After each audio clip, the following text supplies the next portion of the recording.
We interrupt this program to bring you a message from Satan. As you know, I am in the Epstein files over 1 million times. No other president can say that. Not Sleepy Joe or Obama, who lives rent-free in my dementia-rattled mind. I don't know Jeffrey Epstein unless you count being his best friend for over 15 years, flying on his jet, going to his island and assaulting women and children. I'll suck the farts out Putin's ass and start World War III before I release the unredacted files. Thank you for your attention to this matter. President DJT.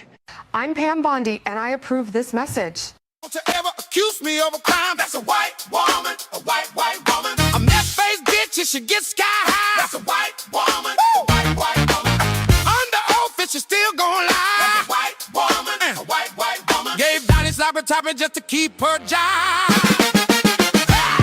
When it's all over, she won't even catch a charge. That's a white woman, a white woman. A white woman, a white woman. Said just comply, don't ask why. Follow orders, you'll be fine. Back the blues, the bats don't lie. Now ICE killing white people and you want us to cry. ICE kicking in your door, waving the 4-4. All you heard was America ain't free no more. American born no longer applies. Same advice, motherfucker, comply or die. Fresh off the boat, motherfuckers with an attitude. No papers, no English, anti-black and rude. You POC, but you wanna be YT. Seat at the table, as an equal you'll never be. Came to this country off the civil rights side. Get your money up, then stab us in the back. You hate us, but you need us. Gotta make it make sense. When it comes to the whites, y'all just niggas with accents. Let them know y'all just niggas with accents. Let them know y'all just niggas with accents. Let them know y'all just niggas with accents. I said what I said, lo dije y que I meant what I said, lo sostendré. I don't give a fuck how you feel, no me importa cómo te sientas. If you voted for Trump, rest in peace, paz en paz.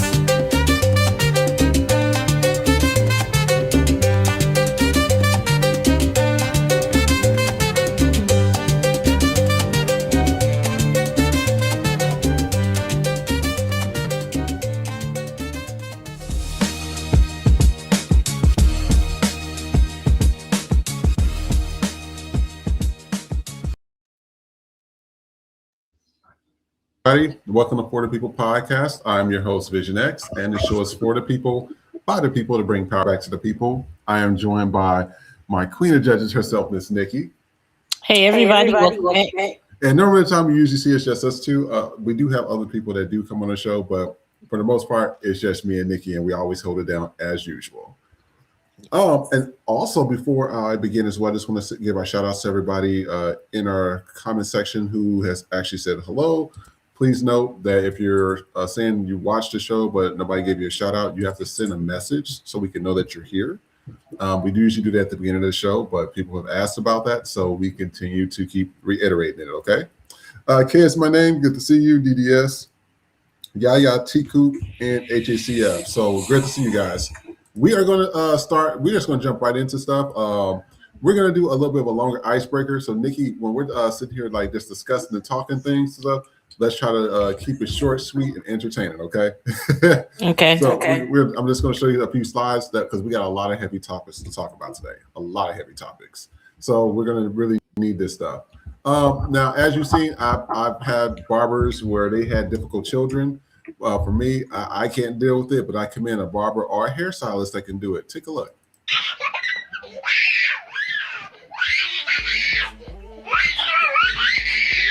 Uh-oh, y'all. We got a new client, and the way he acting, you would have thought he came and got his hair done before. Now, this boy ain't waste no time getting to throwing stuff at my phone. Okay. Now, this is Cashmere, and he is 3. Now, Cashmere is autistic, and his mom already told me he do not play by his hair. He be screaming, moving, biting, doing everything in the books. And his mom did tell me somebody did call the police on her because the way he be screaming at home getting his hair done, they be thinking this boy in trouble. But look at him, y'all. He wasn't even letting me take the... So I'm just going to read one of the comments that you can kind of see what's going on. Somebody said, may her bank account always be overly loaded and her pillow be cool because ain't no way.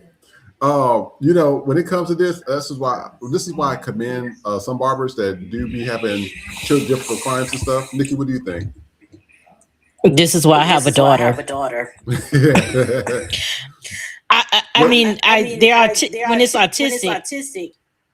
I don't know why I have an echo now. You have an echo? I hear that sound like I'm delayed, but maybe you don't hear it on that end. But yeah, shout out to them for dealing with difficult kids, especially when it's autistic and things like that. Because I don't have the patience. I'd be a broke ass hairdresser. And then somebody was explaining to us that we've been using foil wrong. Take a look. You know, foil paper or aluminum foil, you know, it depends on how you say it. Non-shiny side is for cold food. I did not know that. I'm just learning that. And the shiny side is for hot food. Was this on the directions? Did I miss this? Did you know? Did I know what? You simply turn a Happy Meal box into a plate. Nah, I ain't know this. You know how many kids done tore the back of their parents' car up and you telling me the Happy Meal box turned into a plate? I'm out. Try this hack. I love a good hack, especially if I've never seen it before. Hold on, we burning the night. I'm going to use one of my... for some reason his sound went down lower, but I did not know about the aluminum foil. I never really paid attention. When I wrap it up, and that's it. I didn't know that one side was for cold food and one side was for hot food. So I didn't know that either. The Ziploc bag is I don't understand. Oh yeah, well, I guess if you slice it in half or something because of the heat, it will reseal itself. But that is kind of true. If you ever worked in manufacturing and you kind of have to reseal like plastic, the heat. If you separate it by heat, it will close back up like there's no hole there. Oh okay. So that's what that does. And then I was watching this. Take a look. Go.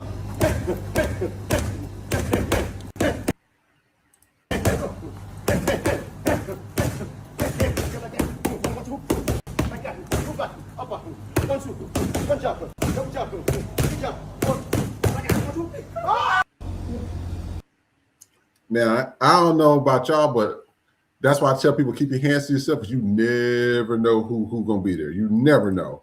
She is throwing them hands with all her ass hanging out.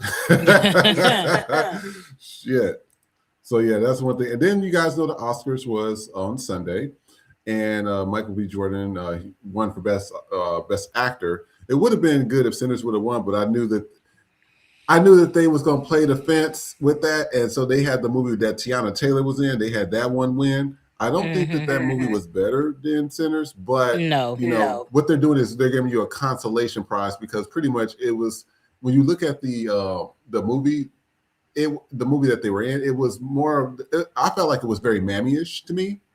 It was a bunch of black women getting fucked by white dudes and being these hair-only type women, and I just didn't connect with them. Like, this has been out so overplayed because it was the same thing they did with Halle Berry at Monsters Ball. She had to ride on Billy Bob Thornton to be seen, and I was just like, it wasn't better than Sinners. So I think Sinners was robbed in terms of that. Sinners was robbed on a lot of things, and they was also robbed for Best Director. I do believe that he should. So. To me, this is why I tell people I don't really watch award shows. I just watch the shit afterwards because they always play in black people's faces. There was no movie that year better than Sinners. We're just going to leave it what it is. But here are some looks here. We could just say yeah or nay to this. I actually like this look, Nikki. I like that was okay. Marseille, she could have had a bit of wig. Hold on. We ain't there yet. We're not there yet. I saw the front. Sorry. Oh no. This is the black dudes. They always men. They always have them wear the same kind of stuff anyways. But I like this. Yeah. No. Yeah, something wrong with it. I see don't what know. she was trying to do, but it just no, like how the fuck can you sit in that? It looks uncomfortable. Yes. And she looks uncomfortable. Like she don't even smile. Like her face just look like, oh, why they got me in this shit? Oh, it's pretty standard. He looked like he was about to tap dance if you saw the whole thing. Oh, she probably was. You know how those black dudes be? They would tap dance at Coontastic for massa. Yes, they will. I like this. This was good because everybody was wearing kind of the same colors, and she decided to be a little different. So I like that. It's nice. It's nice. This is standard. No, girl. That's not for Oscars. That's more for like her talk show appearance. Like that was the wrong place. No. The hair. The dress with the fruit. I don't like any of it. No, but all of this is a mess. Yeah. I like it. I like it. Standard. I like what they was trying to do, but the peplum is giving weird shape. Yeah, it didn't come together. Maybe if she had a belt, that would have broke it up. But it just looked like yeah. Because she don't even have no jewelry on, really. Like, you know, sometimes you need accessories on that. No. Her anti-black ass. Move on. I know black Dominican. Yeah, get next. She was doing confidence. So good. Love the confidence. I like the confidence. But all the dresses she had this award season to end on this note was horrific. No. Yeah. It looked like I didn't like this.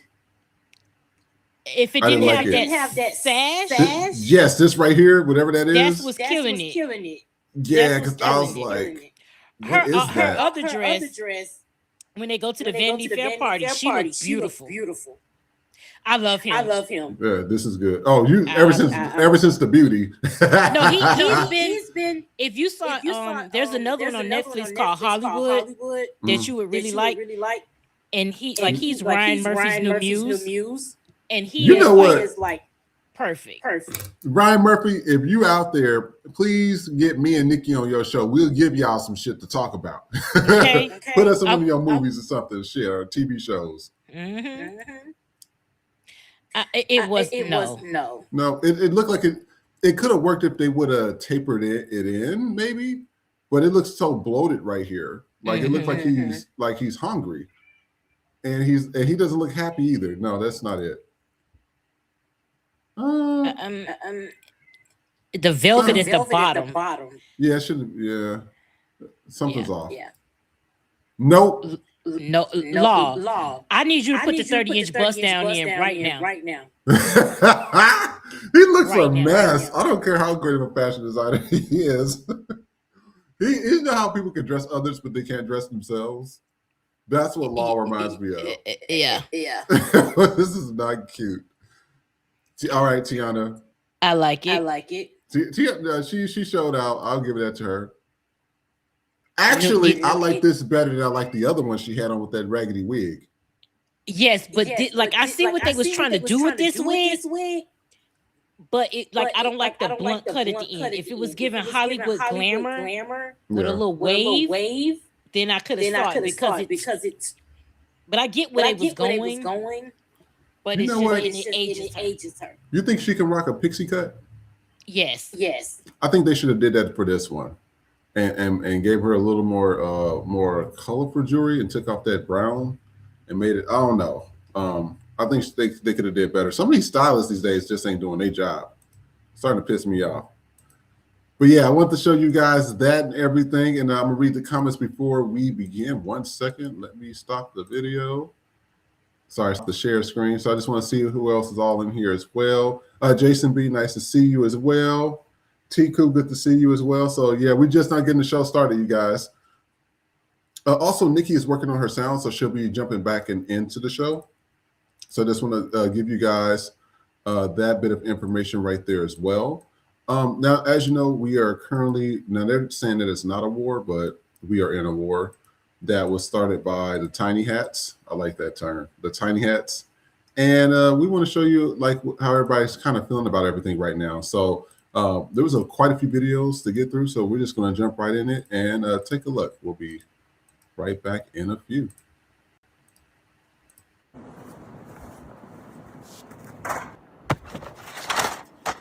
This is Project 2025. It is MAGA's plan to dismantle American democracy and give king-like power to the president. This is the half that's already been completed, and we've seen what's happened. The military and mass police occupying American cities, citizens and non-citizens alike being murdered in our streets, the purge of federal employees, the dismantling of education, and witch hunts on the press and political opponents, all while the rich got richer. This half is the record. This half is the warning. It raises prescription drug prices for seniors. It defines marriage as one man and one woman. It dismantles Medicaid, it privatizes Social Security, and it ends reproductive rights for every single woman in this country. This is what could happen if Democrats don't take back Congress. And we know exactly how MAGA intends to steal the elections. The motivation behind this redraw is simple and singular. Draw a new map that will bring an additional Republican seat to the North Carolina congressional delegation. When it comes to redistricting, Maryland is the last line of defense. We have a map, but these three people want that map to go away, to include my opponent, Bill Ferguson, who's using his power as Senate president to quietly kill that map in committee. That is not how democracy works. If you think America is worth saving, comment democracy down below and we will DM you a link to a petition that demands Bill Ferguson brings. And I'm going to show this as well. So that's talking about Project 2025. And then now we dive into it, you know, them pretty much saying the quiet part out loud and just being okay with it. Take a look. Triad, blacks, women, Jews. That's who we're fighting. Most important enemy is the women not wanting to have children. I think we need to put the women back in chains. When women are given the option to not have children, we have learned that they choose not to have children. That's unacceptable. Nobody asked you. Also, don't get a vote. It's not up for a vote. We're all gonna die if the women are not having children. I would ask who he means by we all here, but we know exactly what he means. The human race is at no risk of dying out. His problem is entirely with who is having babies. Good news is that they're actually happier being wives and mothers, even if they don't think that way. Science shows that they are. This is not simply patronizing, it's also incorrect. Because while it is generally true that mothers are happier than childless women, if we take that childless group and we split them in two, split them into the group that want to have children and those that... And one last one. This was Lindsey Graham on his previous interview. Let's take a look. The last few years, since October 7th, many people in this part of the world say what happened in Gaza does not align with Christian values. Killing children, killing mothers, I'll be honest killing with families you. who are not militants. Yeah, I just don't buy that at all. Why? Because what did we do in World War II? Did we think 1 minute about starving the Germans? Did we bomb every city into smithereens? So this is a war. No, October 7th to World War II. Yes, I am. This is an absolute existential threat to the Jewish people. What happened on October the 7th was 1,200 people were slaughtered, raped, and murdered and filmed. A radical Islamist who would kill every Jew if they could, to the world. If you don't understand this is a threat to Israel. And then they flattened Gaza. Just flatten it. We flattened Berlin. We flattened Tokyo. Were we wrong to drop an atomic bomb to end the Japanese reign of terror? Were we? So, my view, if I were Israel, I would have probably done it the same way. Without military victory, there is no hope of breaking radicalism. We flattened Germany. We flattened Japan. How many Americans Wait a believe minute. this? Out of that, the way that how many Americans think the way that you do? I think most Republicans think the way I do. Even young ones. You're just out of touch if you don't understand Republicans, when it comes to radical Islam, is on Israel's side. It's not even close. You look at the last few years since our... And somebody said in the comments, he sounds like the very definition of radical. Another person says he was flattened by his Grindr account. Grindr dates. Sorry about that. And another person says he can move to Israel now that there is plenty of vacancy. And just to share off that before we start talking about this is something that, you know, everybody that voted for this Republican thing was talking about. Y'all didn't get your wall. You didn't get to lock up Hillary Clinton, drain the swamp, affordable health care, elimination of national debt, new infrastructure, manufacturing back, safer schools, Epstein accountability, government transparency, 5K Doge checks, 2K tariff stimulus checks, lower grocery prices, cheaper gas. And then he also continued, get help buying a home, get the economy you want, you were promised. You didn't get America first. So, I mean, this is who a lot of our military is fighting for. Netanyahu still ain't nowhere to be found. Still nowhere to be found. You got the rest of them, they over in Portugal, they're in Spain, they're in Argentina, you know, they're going to regroup so they can do this shit all over again. That's why I said, when it comes to, everybody always talk about eugenics and elimination and stuff, sound like that's the group that should be done. Because I'm like, it's okay if we gotta do it to everybody else, but when it's happening to you, the people that's starting all the shit, all of a sudden you guys get to run and hide in bunkers. That just doesn't make sense to me. And then you see Lindsey Graham with his crazy ass. I mean, that is the white people I hang out with that was in Kansas, Missouri. They were like that. They didn't care that they say things. They don't care how people felt about it. That's just the way they were. Nikki, what you think? Lindsey Graham. I don't even know. It's just like he's so irritating and such a flip-flopper. Because it's like you wasn't with Trump at first. Now you're on his dick all 24/7. Mm-hmm. And it's just like that. Y'all, you starting shit, and you're not, and then you it's not working out. Like this Iran shit. It's gotten away from him. But everything that's happening in that list, it shows you. Yeah. What did you get? You got the opposite of everything you was promised. Yep. Y'all, I apologize for the echo. I'm sorry. I don't know what's going on. I've rebooted, done everything. So sorry about that. Do you have a mic plugged in somewhere, or another mic plugged in, or just take the mic out? Let me. Can't hear you now. Plug it back in. All right, say something. Testing. Yeah, there's a playback. I don't know if it's. Yeah, it's still kind of an echo. I'm delayed. Can you hear it on your end? Because they can hear it. Yeah, I can hear it too. Not sure what that. That's why we always have sound testing before we start the show. I don't know. It's what it is at this point. But go ahead. No, that was it. I didn't see the first video. The guy. Oh, I think the show cut out on accident. I think I might have hit the wrong button. Oh, well, we live. We live. Yeah, but it had cut out a little bit. But that's okay. But yeah, it's always the ones that's unfuckable that want to tell women about having babies and shit. Yeah. But like you said, it's not the women aren't having babies. It's that white women aren't having babies. That's the problem. But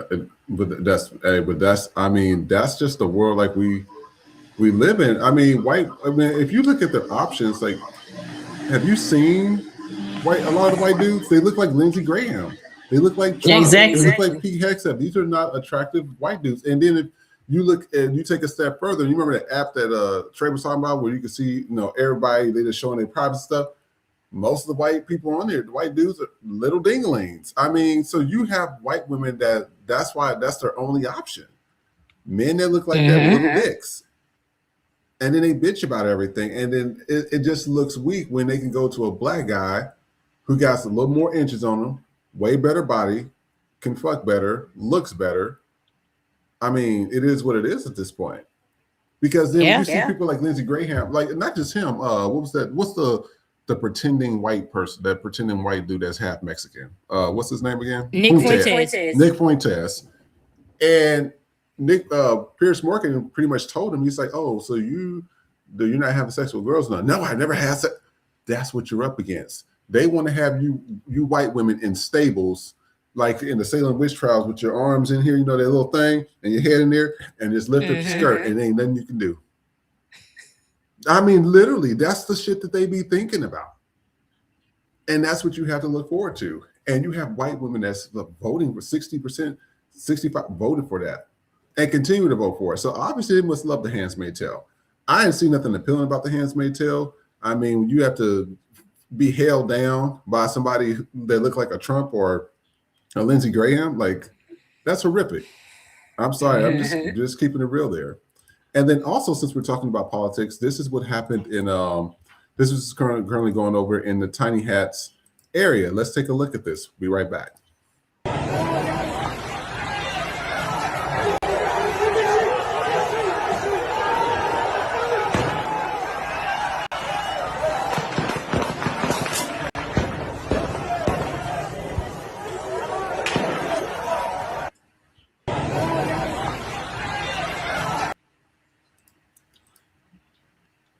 And then this was the strike that happened in Lebanon, and Lebanon's not Iran, people. Just want you guys to know, Iran's in a whole other country, but this is what the Tiny Hats are now doing to Lebanon. They did it to the entire region, but everybody else is the problem. Take a look. I'm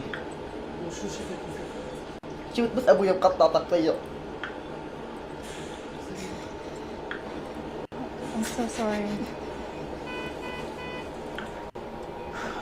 That must have been terrifying. Israel has intensified its air campaign on Lebanon over the last 24 hours. In the aftermath of Iran-backed militant group Hezbollah firing a barrage of rockets towards Israeli territory last night.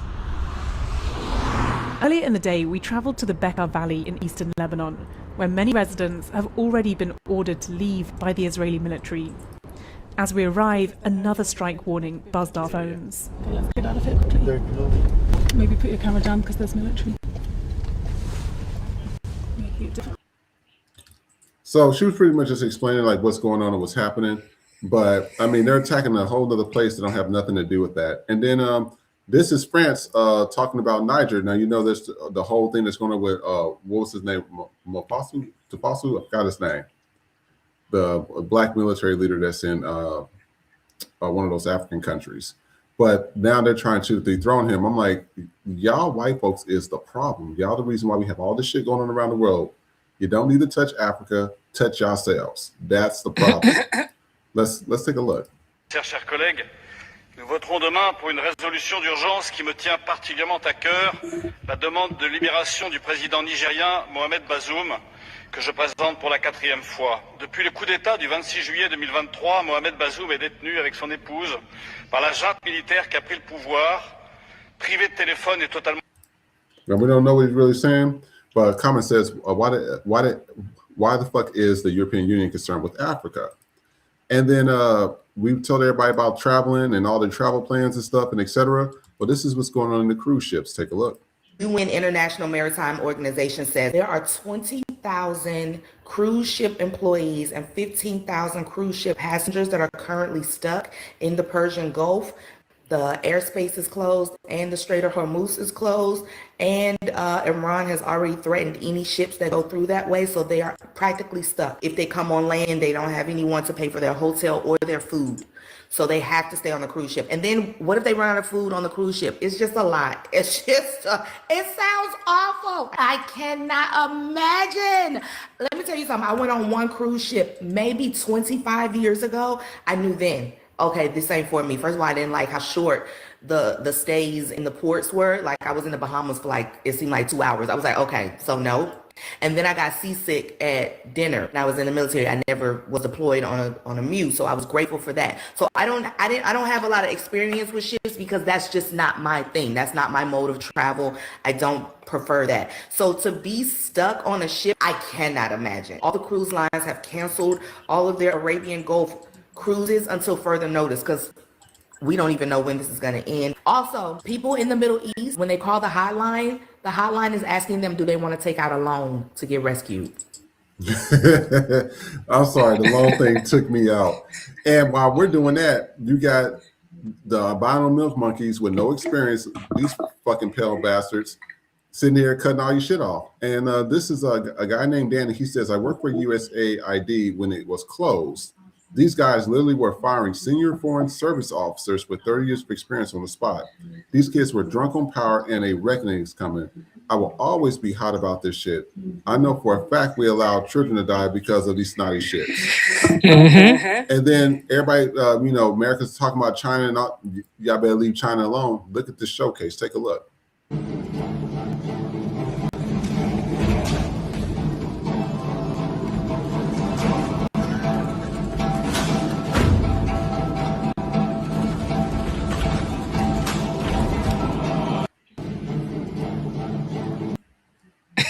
So, I mean, literally, I don't, like I stated before, this is the problem with like whiteness. I want to be white so bad. White.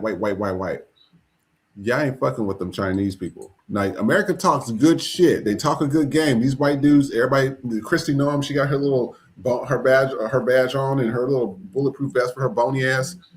They not about that life. They not sending none of their kids in the war. They not going over there. They hiding in bunkers. They have a $21 trillion bunker that's built on the ground. That one of the she worked under, I think, Bush, but she worked under them, and she says that this has been. Oh, you got to play back. Oh no, I hear some background stuff, but it's not me. Yeah, something like it sounds like something over there, but this is what's going on. So I'm just like, at the end of the day. I mean, we're not ready for that fight. We talk a good game, but United States ain't ready for that fight. What do you think, Nikki? No, because China got robots doing kung fu, and we don't have healthcare.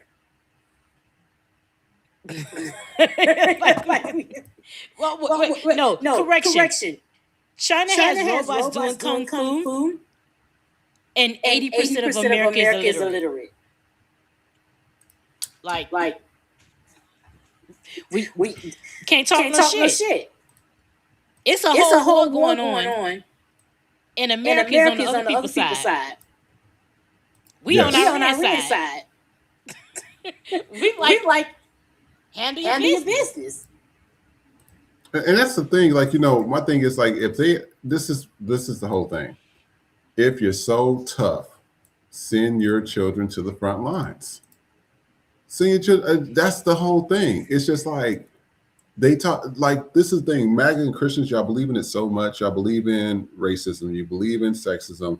We just heard that guy talking about women need to, be in there spreading it and having babies and things. I think you were checking your sound, but this white guy was pretty much saying the quiet part out loud. This is how he feels about things, and you got guys that look like that. Not attractive, saggy faces, probably smell like wet dog. They want to lay up with these women without their consent and be able to do what they want. That's the problem with a lot of white men in general, because it's not just that. If they can't get it from them, who do you think they're gonna get it from? The kids.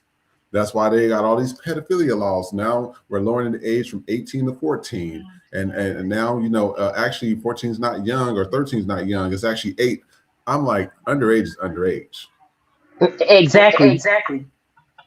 So it's one of those crazy things right there.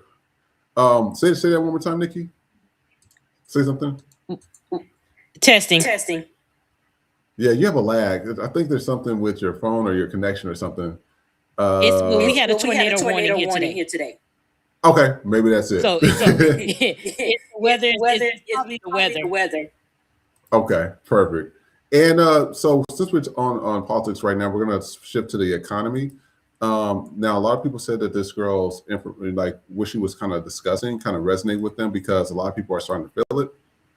I already talked about, with, me and a few of my other coworkers trying to apply for jobs, and the interviews will end within 5 minutes. And this is why I tell people, you have people that will like literally tell you, oh, you should do that. I said, it's very good when you're the one still employed. When they unemploy your ass, then you're gonna be sitting there saying the same thing that everybody else is saying. I can't get hired because I'm black, or I can't, You're going to see it, and you're going to see that when you have these interviews that it's not turned out that way. So that's why I tell people, until your ass feel it, shut up. If you're not feeling it, don't even give people advice on it, because until you actually feel it and see what it is, then that's a total different ball game. It's the same thing with, everything in the war. People just not then feel it until their child had to go off and fight this war now. Now you see all these white MAGA people like, oh my God, wait a minute. We didn't say we was going to go to war. Well, that's what happened. That's what's happening. What did you expect? So let's take a look at this. We'll be right back. Want to be alive anymore. Being alive is expensive, and I feel like, what is the point of being alive if I can't afford to live? I got the red notice on my door yesterday. It has really brought forward this, this sense of heaviness, this breakdown that I've been having all week. I go to 2 out of my 3 jobs today. I work overnight, and then tomorrow morning I'll come home, get a couple hours of sleep. I'll go to one of my jobs. Once I clock out of that job, I'll be going straight to another overnight shift. I hardly want to go because it's so clear that I can't obviously cover my fucking necessities, and in one of the poorest states in the US, the cost of living somehow is unsustainable working 3 jobs. I am considered a part-timer that's put on schedule due to understaffing. I'm being worked to death. I know everybody is one missed paycheck from being homeless. I work 3 jobs and I still can't cover my necessities. I can't bring that to my property manager and say, it's the system that's fucking me up. Sorry, I work 3 jobs. I literally can't. I don't know, man. I'm just gonna finish getting dressed and get ready for work. Guys, this is not sustainable. She's working 3 jobs. She can barely afford to pay her rent, let alone anything else. And yet we have billions of dollars. Somebody says that it looked like she works in healthcare too. Another person says slavery, literally. And somebody says, but the government had $93 billion to spend on lobster tail and crab. And then this is happening. This is at a union's worker thing, and they're all looking for jobs. Take a look. And they ain't even got paper for that. You recorded this. Everybody understands They over here. This is how we hustle. Hey, you got a job, get out of the way. Come on.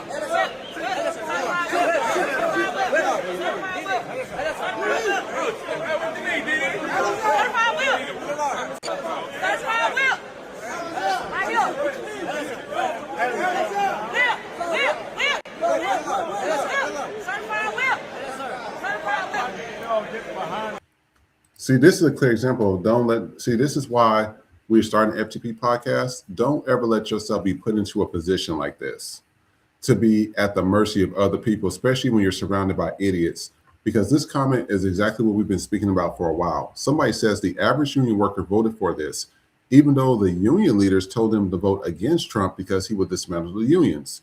Union leaders usually are Democratic, while the workers constantly vote for the people that want to get rid of their jobs. The irony is uneducated voting has to be studied. And this is a clear example. These ain't nothing white about you motherfuckers. Y'all might got white looking skin, but white folks can see that your ass is Mexican. Your ass is El Salvadorian. Your ass is from Guatemala. They can see, and then don't start speaking. Because guess what? Como estás muy bien? Get his ass up out of here. And that's exactly what they do. And then this person was talking about what's been going on TikTok, and we spoke about this before. I don't feel sorry, especially for white influencers. I don't feel sorry for you guys, because you guys literally, you will watch a black person's content. I don't care if it's a TikTok dance. I don't care if we're reading a poem or whatever. And then what your ass would do is you would go emulate our stuff. And then once the video gets popular from the black person, whoever owns TikTok or Facebook or whatever, they will shadow ban our content so your ass can get the views and stuff. And then now you have all the money and millions of views from stolen content. So because black people are not creating for you guys no more, now you ain't got shit. Let's take a look at this. Well, I ain't never seen this many white people make a TikTok. I'm literally giving it all I've had. I had to go in my 401k.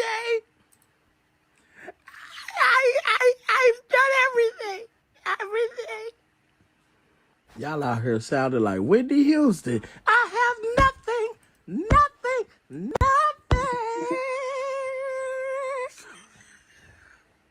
Damn, boy.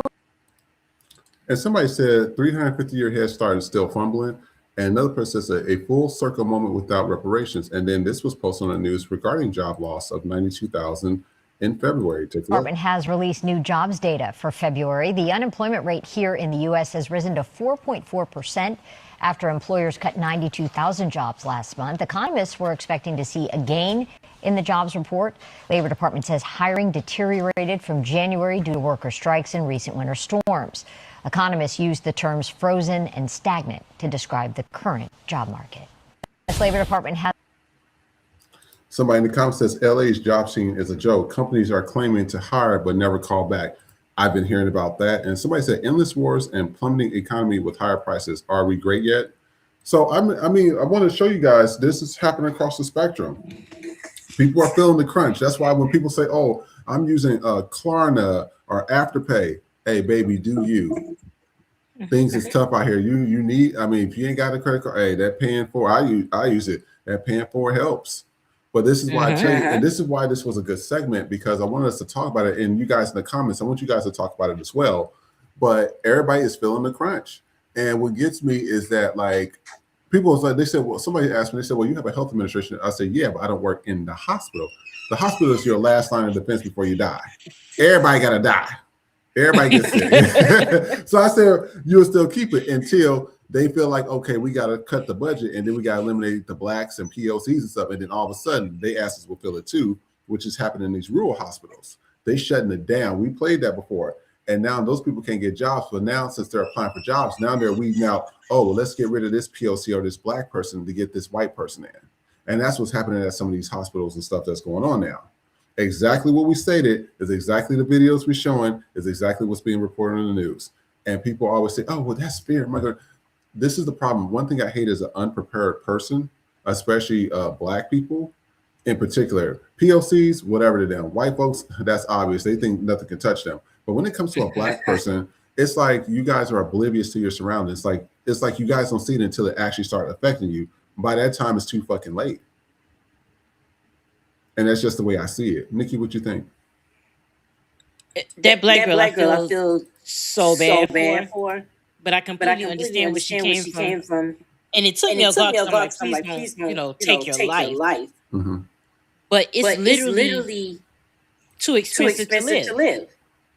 And to see all of those people in that union, every last one of them, I know they voted for Trump. Oh yeah. And look, and you, what they have to go through. Y'all voted for this. The end game is for everybody who is not in the 1% to do slave labor of some type. Mm-hmm. That's why the middle class don't exist. I said it yesterday. 1% poorest. That's what you have. Those are the categories. What is the purpose of replacing us with AI? It's cheaper. But then if we're unemployed, we can't buy your shit. Mm-hmm. So how is this going to benefit anyone? This country is going to have a revolt, and it's going to come from white people.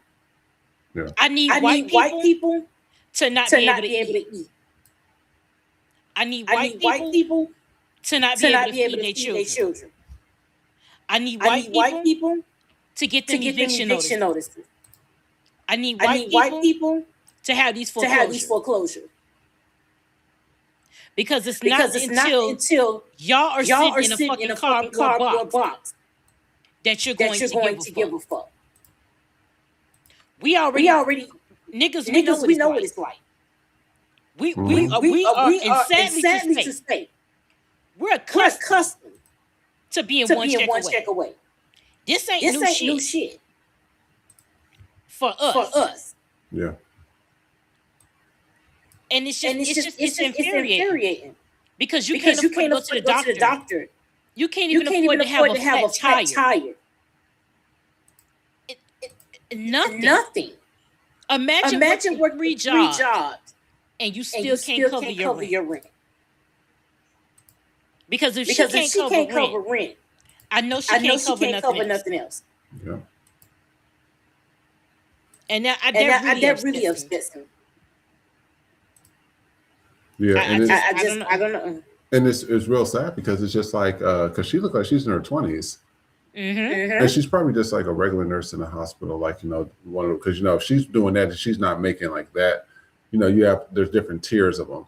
That's why one of my friends, he's a traveling nurse. He says, I do traveling nurse. He says it's more money. It's contract. You know, I don't have to be under the direction of some, you know, leader, because it's always a head nurse right there that's always on a fucking power trip, and it's usually a white person or Latin, and they usually just be on the power trip and don't know what the fuck they doing. They just got the position because, you know, for different reasons. But it gets to that point. That's why I said Black people, we got a close rank. The problem is we have Black people that's not paying attention to anything that's going on around them. They just not. It's just like they care about themselves. They care about what they're doing. They don't care about what's going on in other people's lives or how it's affecting them until it actually hit them. Then that's when they're like, oh, wow, I didn't see this. You know, because one of my other friends, he was talking about how ICE, they were going to lunch or something, and they seen ICE pull up, and it pulled up in front of some like building or something, and they started snatching Latinos or something. And I was like, well, where the hell have you been? You know, these last fucking 8 months. I mean, ICE is still here. Oh, I didn't think I would see. Are you stupid, slow, or dumb? You have to be one of the three. That's the only thing I can think of. No, not aware of their surroundings, not aware of anything going on outside of their lives. And then another person, they were sitting there saying, no, I can't be fear. I can't fear everything. It's not about being fearful of anything. You have to be prepared. Why would you not want to be prepared for something that's going on? It's just like, you know, you need to buy groceries or whatever. And you know that, hey, this certain part of the month, at the end of the month, is going to be the hardest. So this is what we got rations like this. Why would you not want to be prepared and know what's about to hit? And that's the problem. You just got people that's just full of shit. They don't get it until it actually happens to them. So that's why I be telling people, like, please keep your advice. Unless your ass can offer me a job, and include my friends, jobs or contracts or what, let it be. Let it be. Because nobody want to hear it. And then when you're in, and then we tell people when you're in that situation, or you see, oh, well, I thought you didn't see what was going on. Oh, I thought you didn't understand. Oh, I thought, well, just go apply. Go apply. Oh, you can't apply? Oh, then you're not getting hired? Oh, when you send your resume in, oh, you only get an interview and it only lasts 5 minutes. Got it. Same thing we've been talking about. That's why I tell people, don't give me no advice. If you don't have the plug to get me into the job, shut up talking to me, because it's a waste of time. And, exactly. What we're going to do is also we're going to go into our health section. And so just so you guys can know, like, some of the things that's in your food, I knew that the colors like red 40 and, you know, yellow dye and all that 5 and 6, whatever, you see that stuff is dangerous for you. But I want you to take a look at what's actually made from this stuff.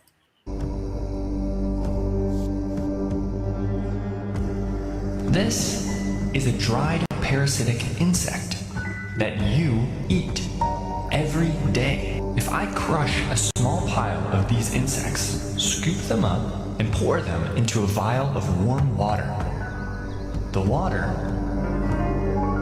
turns a deep red. This is used as a red dye under the names cochineal extract, natural red 4, E120, and carmine color. Carmine color is listed in the ingredients of this candy. So this candy gets its color from crushed up parasitic insects. Guess which of these products have parasitic insects in them? They all do.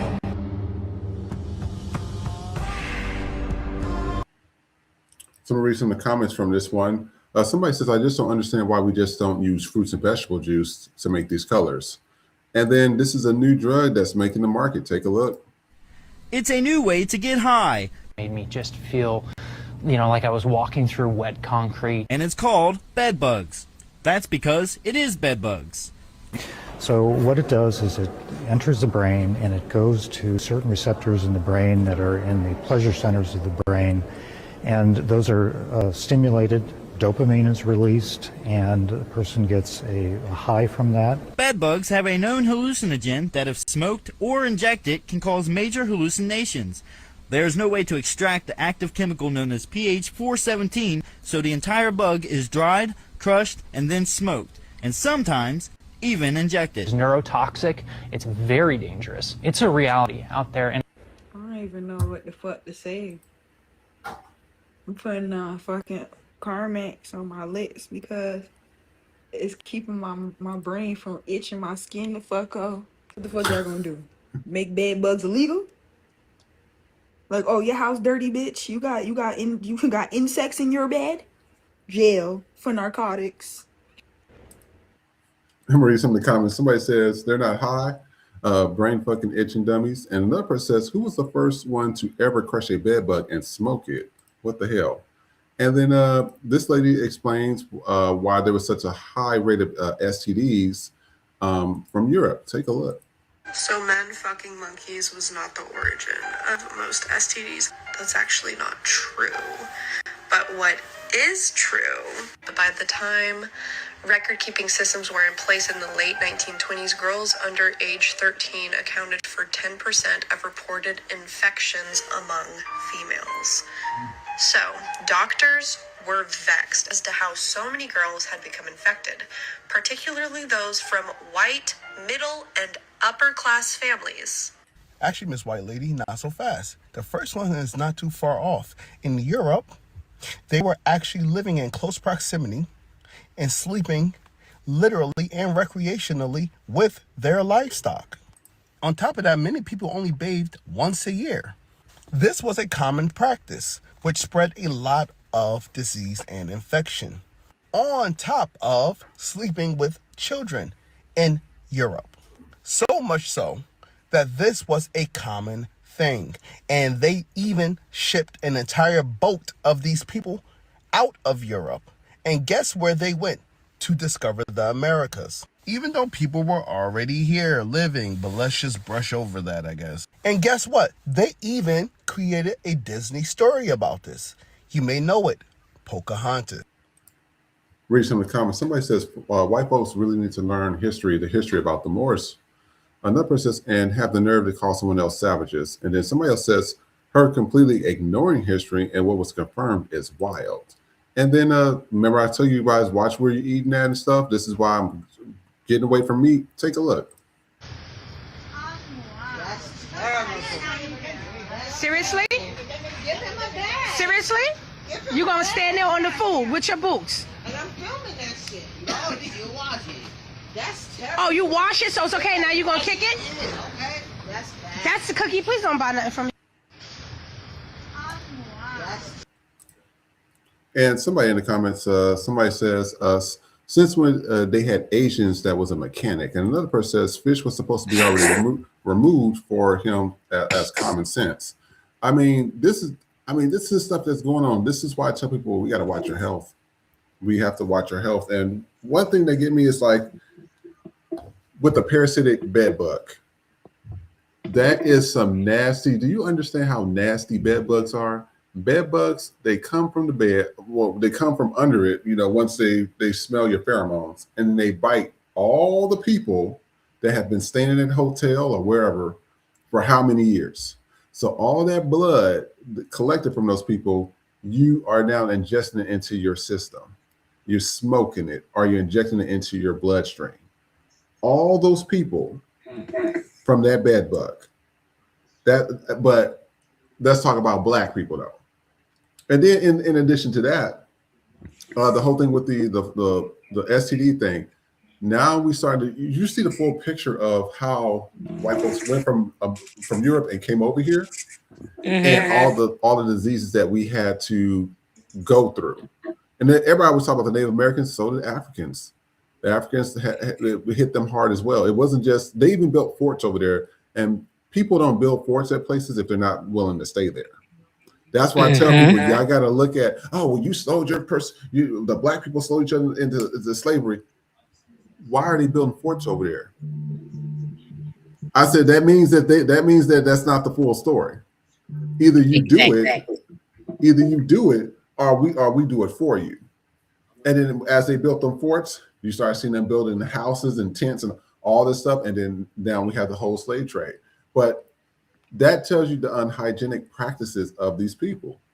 You know, I don't know. You remember that condom commercial? I think it was from Trojan. It was like years ago. And it was like, this is better than sheepskin. Mm-hmm. You remember that? Yes. In the country, in rural areas, the white men do be fucking the sheep because they say that it feels like pussy. And if you also know about pig vaginas, this is the same thing. I said, how did they know that? I said, now this shit came full circle. I said, feels like sheepskin, but ain't nobody fucking sheepskin. Ain't nobody fucking sheeps. And most people don't even touch sheeps, you know, because you're mostly, excuse me, excuse me. Oh my God. Excuse me about that. You're mostly worried about the hair, the wool. You know, that's what you need most of the sheep for. But now that it comes full circle, I was like, oh, I said, now that I look, I said, that's why. I said, because that don't make any fucking sense at all. Sheepskin, you gotta make it make sense. I was like, that was one of those things. And then the last thing about this is that the meat market thing. This is why I tell y'all, start figuring out how to grow your own shit. If you have a tiny little yard in your front porch or your backyard, or if you do have a yard, or you know, you might have a neighbor that you share with, start growing your own shit. I'm telling you, after that last pieces of chicken that I got in there is done. I'm done with chicken. No more pork, no more beef, no more none of that stuff. I'm sorry. I'm trying to keep my health in order. Nikki, what you think? It's so much.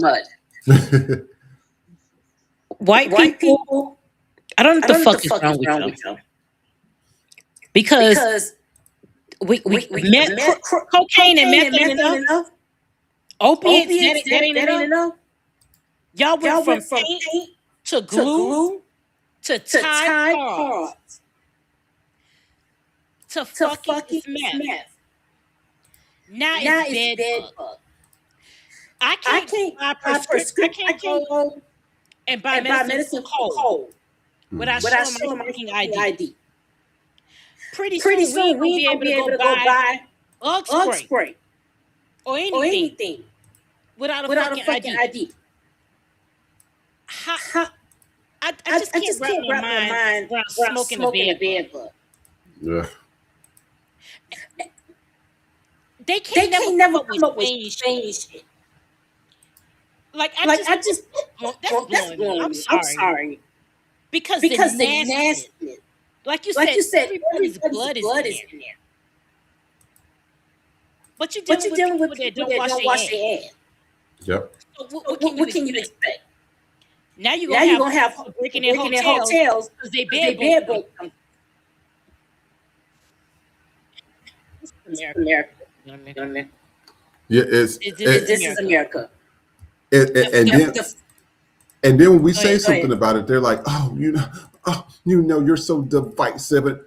You motherfuckers literally, okay, when it comes to hygiene, and we say this so many times, y'all will film your ass doing the unhygienic practice, and then you guys will put it on social media. Then you will look at the comments and abuses so you can do that. And then I've seen some of them, they would then post another one about how they don't wipe their ass or how they don't wash their bodies or how they're doing a different drug or whatever. I think in Russia, I think there's something called crocodile something. They got a whole nother drug out there where it creates like these sores. It's like, oh, you got holes in your skin. But they said it's the most incredible high ever. I said, now unless some black people had done some shit like that, y'all would be like, oh my God, look at they're criminals, they're drug addicts. This is why I say, black people, we got to close rank. We got to pull together. I don't know how many times I have to say that on this show or outside of this show, but we have to close ranks because we got to get away from these people. I mean, literally, even when I see some of my light-skinned friends, well, biracial, I would call them, and whether they have a black father or mother, whatever, but they don't have good hygiene practices, I'm just like, I know that y'all learned that from your white side, because they will get on here and talk about, hey, I don't wash my ass for 3 to 4 days. Oh, I don't clean in my navel. I don't clean behind my ears. If you ever smell funky feet and behind the ears, It's foul. It stinks. It's like this decaying flesh is just sitting there. And that's why I tell people, I say, when it comes to hygiene practices, when just in general, white folks, that ain't your calling. Y'all need to let that go. That's just anything calling anybody stink or they smell, that's not your calling. Y'all have a history of it. Y'all go all the way back to the Moors in the Dark Ages. You have a history of having bad hygiene. Don't get mad at us. This is documented from other white folks. I was watching the video regarding how like the Great Stink is what they call it. I think it was 13 or 1400s. It was because y'all were literally taking your poop and piss and you would just throw it out the window. Actually, you had to holler 3 times so the people below would not have poop or piss thrown on them. Y'all would have to holler out the window and then you just dump it. And so there was just nothing but poops and piss trails that were just going down the side of the street. And then y'all put on y'all finest gowns and go into the store sweeping poo-poo into the store. So y'all wondering how, and this is the thing. They want to blame the fleas. You can't stop blaming other things. You guys created the environment for that to happen. So you can't blame a flea because the bubonic plague came about. I mean, y'all had stuff just sitting there.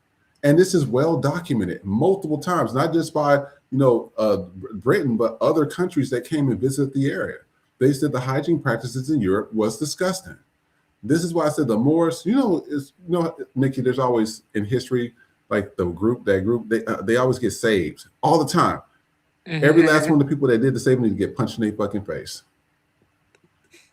Even in the afterlife. That's just how I feel about it. I don't care. Let these people, they're not getting it. After centuries and centuries of doing this, let them go.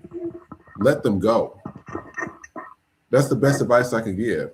And what I want to do is read some of the comments before we go on out here.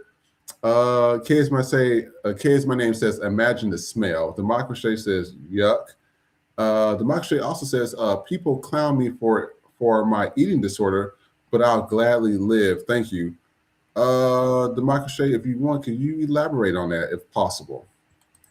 Also, Democracy says, I always call racist Saling sapiens pig fuckers. They lose it every time. Jamie Mason says, grow your own and save your seeds. I agree with that. Literally, we got to start saving our shit because I'm telling you, you got motherfuckers. And the thing about the Asian guy, he had no shame. He had his shoes all on the salmon in the grocery store. I tell people this stuff gets filmed and it's like they don't even give a shit. They don't give a shit about your health because they don't give a shit about them. So we're going to take a commercial break and we will be right back. Stay tuned. Arrogant racist, yeah. Who are they good for? Absolutely no one. Arrogant racist, yeah. Who are they good for? Absolutely no one. Say it again, y'all. Arrogant racist, look out. Who are they good for? Absolutely no one. From DEI to DUI, the DOD is DIY. Israel first, America last. Now Iran is on that ass. Wanna pull out, but the condom broke. Won't run through homeless, don't want the smoke. Drop bombs over Baghdad. You ready to go? Getting screwed on the daily. You a GI hole. Benny's hiding peak. You on your own. Iran got that fire, bitch. The heat is on. Arrogant racist, yeah. Who are they good for? Absolutely no one. Arrogant racist, yeah. Who are they good for? Absolutely no one. Say it again, y'all. Arrogant racist, look out. Who are they good for? Absolutely no one.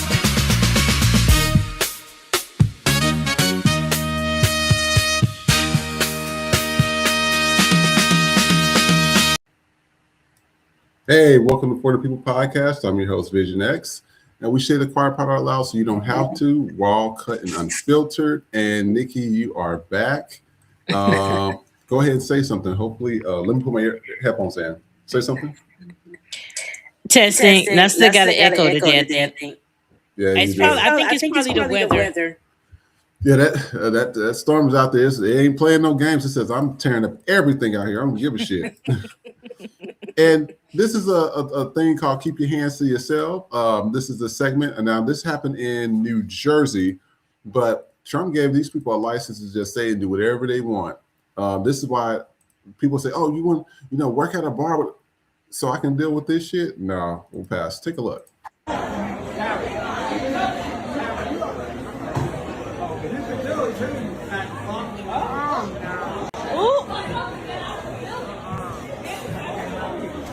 Where is Shaq?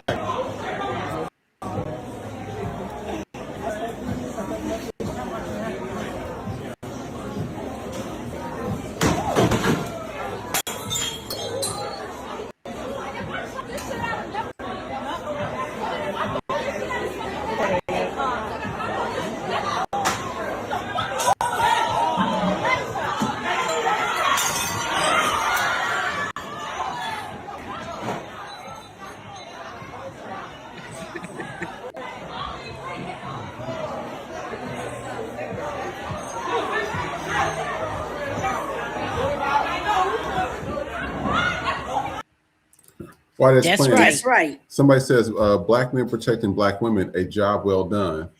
And then white on white crime, take a look. Get up, Megan. Get up, Megan. Roll her over. Get her. Get her, Meg. Get up. Get on her, Meg. Come on. Get her. Get her.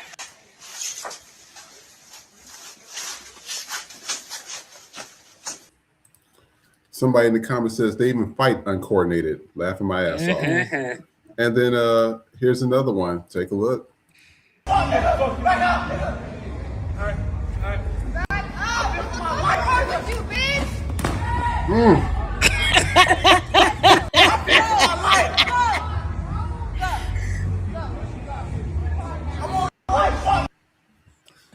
So somebody in the comments, they stated, I don't care what anyone says. I don't care if it was a sucker punch or not. They have ganged up on us for decades. Facts. Remember that video I showed you where those white kids tried to throw that black kid in the meat grinder and no charges were filed? White folks, this ain't your fight. Let it be. Somebody else says, y'all more mad at him getting snuck, but not mad at him 6'5", weighing 100 pounds more than the dude he was trying to fight. This is why I'm telling y'all, when it's happening to them, they don't like it. And you start to see, like, that white man shouldn't have, keep your hands to yourself. Same with this. We say, hey, leave us alone. Y'all don't understand it. Take a look. You scary asshole. You look like a nigga. If a white man call you a nigga, he must wear an ass whooping.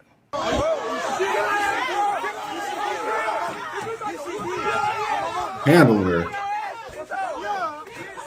Come.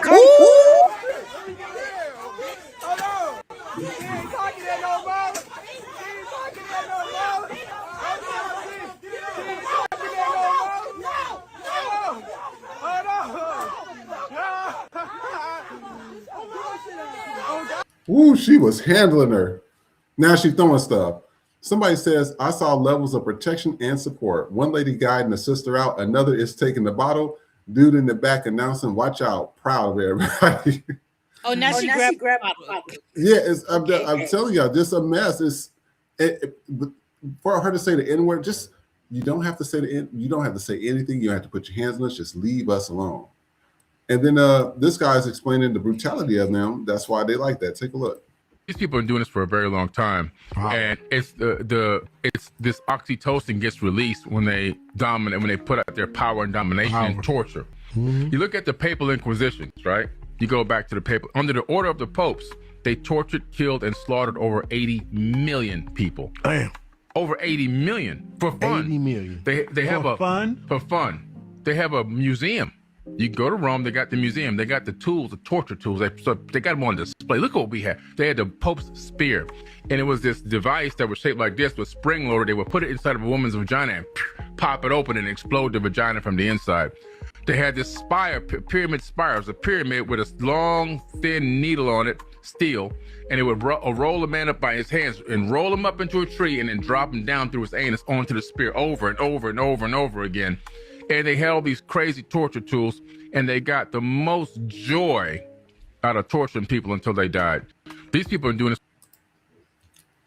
And somebody in the comment section says the European is the modern descendants of the Neanderthals.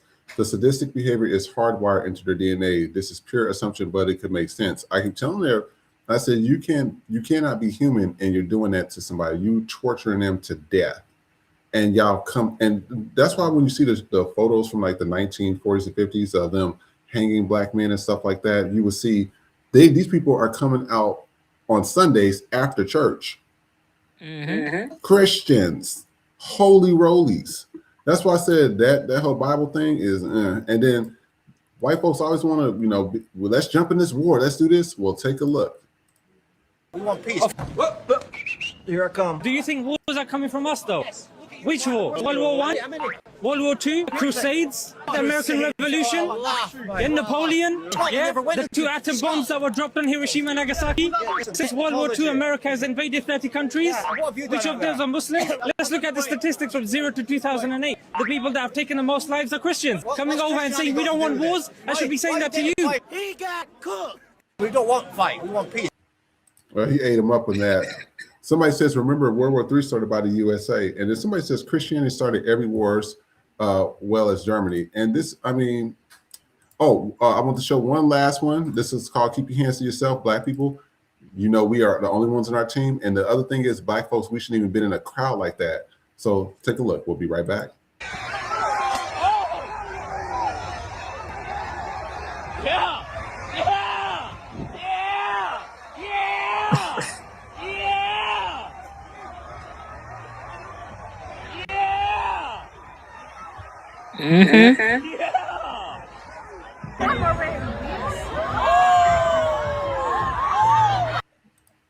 And while that's playing, somebody says, is this St. Patrick's Day celebration? We have no reason to be out there celebrating some BS like this. No way. Give them their pagan holiday. Another person says, most snaps I've seen taken in one scene. I mean, so literally, like, I'm telling people, keep your hands to yourself. In 2026, people ain't playing no games. All I seen was naps being delivered. Good naps. Good naps. I wasn't no talking. None. But that's the thing. Even with the white dude that was sitting there talking about, like, no wars, he was trying to blame Islam for it. All the shit started by Christianity and white people. That's what it is. And that's why you see the tiny hats using their religion. Oh, our religion says this. And your religion can go too. It don't make me a bigger difference here. That religious thing, that's why everybody was like, oh, not my pastor and everything. We talked about this before. Not my pastor. And I said, every time people say not my pastor, not my church, look at your pastor, look at your church, and look exactly what happens. They're involved in a sex scandal. They're involved with pedophilia. They're involved with drugs. They're involved with stealing from the congregation. They're involved with a baby mama drama. I'm just like, and it always happens to the people that say, not at my church. And like I said before, church to me is for two things. Entertainment, you get the singers, they get up there, they have an American Idol type contest. And then the preacher get up there doing two things. Either he's going to tell you a scary story or he's going to give you a comedy special. That's what it is. And the bird said, and then they said, and then I'm like, oh my God, you get to the goddamn point already. But I'm telling the truth. What you think, Nick? No. Because every time you say it, it's flashbacking me to sitting in the church and watching this shit every Sunday. And thinking about in retrospect. Yes. How comical this shit is. Because it's like, Muhammad didn't come to the mountain. Did you see what I did? Yes. But that's what be happening. And then people look at you like, and I said, you're paying, because every time they send out the collection plate, it's like, okay, I'm paying to be a part of the next show. That's how I see it. Okay, are you going to give some more money for my next magic trick? Okay, are you going to come see the dance for them with their dance? It's a entertainment show. It's a concert to me. And people go to that concert every Sunday. And don't get me wrong, I know some people that say that they've been healed and praise Jesus and whatever. I said, but you could have been healed because you got the right medication. You had a great doctor. You had a great nurse that cared about your health, that looked at the data and the scientific data, like, hey, you have diabetes. Okay, you need to take this drug and it's going to help lower or increase it depending on which type of diabetes you have. You know what I mean? I'm not trying to discount people's stuff, but I'm like, if you start to look at it, that's what it looks like all the time. You look at Clifford Dollar, that's an entertainment show. Joel Osteen, entertainment show. Yeah. I wouldn't say like my pastor healed me or whatever. I would think God placed a doctor or a nurse that had the education to give me what I need. Mm-hmm. That's how I see it. He may not be personally coming, but he places people in your life. Yeah. Not this motherfucker that's charging me. But I get what you're saying. It is a show because they get dressed up. Yeah. And it's entertainment disguised as religion. Yes. And to go back to the violence of white people. Y'all are sadistic. And you get off on it. And I want you to pay attention to whenever Trump speaks. And he's talking about war. Mm-hmm. Or people who have gotten hurt. The way he describes it. Yeah. He gets off on it. They were badly beaten. Savagely bloody. He gets off on inflicting pain. Yes. Even what he's doing to this country. Economic pain. Physical. Sexual. He's creating this stuff. Because white the violence you and you so busy deflecting and saying that we're the savages. When y'all are the creators of savagery. Yeah. The root of savagery lives in you. And it always will. Which is why I refuse to believe that you motherfuckers are too scared to go out and protest. To go and step to him and handle some shit. Yeah. Because if you could do January 1st, I don't want to hear shit else.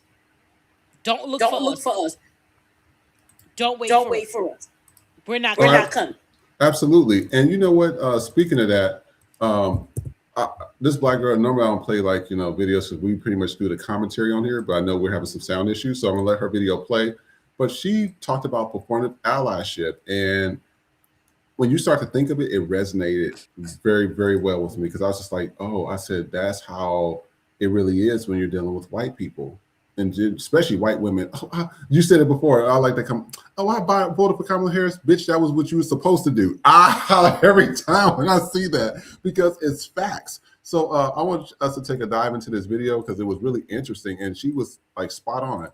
Take a look and listen carefully, you guys. We will be right back. Talk to you about a very specific type of woman. She has the yard sign. She voted for Kamala. She cried on election night. She posted the black square in 2020. She called herself an ally, right? And she's still participating in racism actively, just not in a way she's willing to see. So first, let's be very clear about who we're talking about, because white women is not one thing. The majority of white women have voted Republican in every presidential election since at least the year 2000, and that includes 2024. The white liberal woman is a specific subset, college-educated, more likely urban, feminist identity, progressive politics. She shows up to the marches, she follows the right accounts, she knows the vocabulary, and she genuinely believes that that makes her different. And that belief is exactly the problem. This is not a new character, she's been here before. In 1866, black women and white women built the suffrage coalition together, like side by side. Then the 15th Amendment came, giving black men the right to vote, but not women. White suffragists didn't just split from the coalition, they turned. Susan B. Anthony and Elizabeth Cady Stanton began making openly racist arguments, saying that educated white women deserved the vote more than formerly enslaved men. The coalition that black women helped build was now being used against them. Black women kept organizing anyway. They built the National Association of Colored Women in 1896, kept fighting for voting rights, labor rights, anti-lynching legislation, like all of it, all at the same time. Then 1920, the 19th Amendment passed. White women celebrated. Black women in the South were still being turned away from the polls by literacy tests, poll taxes, and the threat of violence. Now, when they reached out to those same suffrage organizations that they helped build, those organizations said it was a race issue. It wasn't their problem. They got their win and they closed the door. Every single time is the same structure. Black women do the work inside a coalition. The coalition wins, and Black women are left out of the outcome. And the white women in those coalitions, the progressive ones, they accepted that every time. Now, here's where it gets specific. McKinsey and Lean In did a study. More than 80% of white women said they consider themselves allies to women of color at work. Only 40% had ever spoken out against racism when they witnessed it at work. 8 in 10 called themselves allies. Less than half acted like it. That gap has a name in academic research. Performative allyship, defined as easy, costless actions, motivated primarily by the desire to feel like one of the good ones.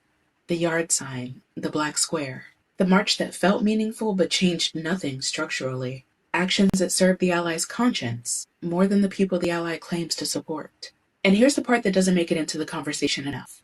A white liberal woman can hold every correct opinion about reproductive rights, climate, and gun control, and still choose a neighborhood because of its school district, knowing exactly what the school district's demographics are.